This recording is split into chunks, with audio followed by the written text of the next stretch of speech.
Episode 9. The Monkey King and the Stolen Elixir. The Monkey King, known as the great sage equal to heaven, was always a restless and mischievous spirit.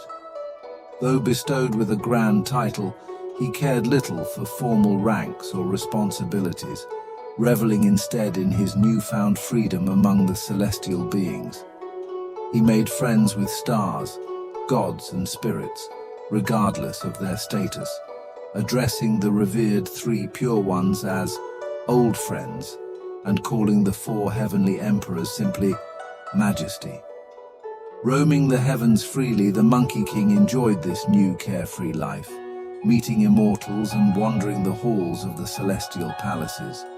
One day, an immortal named Xu Jingyang noticed the Monkey King's unchecked behavior and warned the Jade Emperor.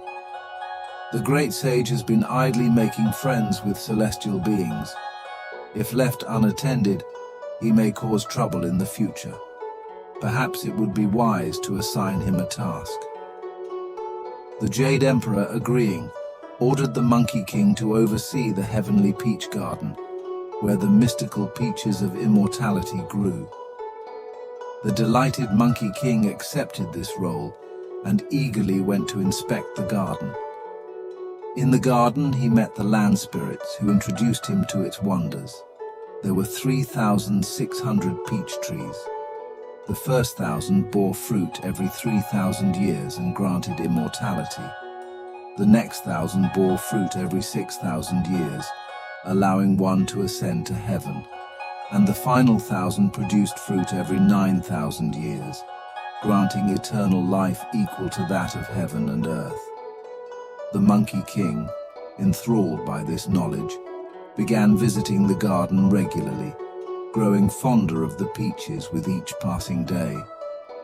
One day, unable to resist the temptation, he devised a clever ruse to dismiss the garden workers. Alone, he climbed the trees and feasted on the ripest peaches, savoring their heavenly sweetness. Emboldened, he repeated this secret indulgence several times, delighting in his private rebellion. Soon, the Queen Mother of Heaven planned a grand banquet called the Peach Festival, inviting deities from all over the universe to celebrate. She sent 7 celestial maidens to gather peaches for the event. However, when they arrived at the garden, they found that many of the peaches had already been plucked. The maidens discovered the Monkey King, who had been hiding in the trees, enjoying the fruit. Caught red-handed, the Monkey King unleashed his fiery temper, accusing the maidens of trespassing on his domain. Frightened, they explained that the peaches were for the Queen Mother's banquet, a gathering of all the most esteemed immortals.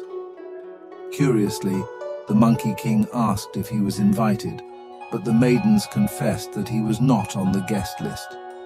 Furious at this insult, he cast a spell to freeze the maidens in place and left to attend the banquet on his own terms. Disguising himself, the Monkey King snuck into the grand hall where preparations for the banquet were underway. Seeing the spread of delicacies and fragrant wine, his mouth watered. With the celestial servants distracted, he transformed some of his hair into sleeping bugs, causing them to fall into a deep slumber.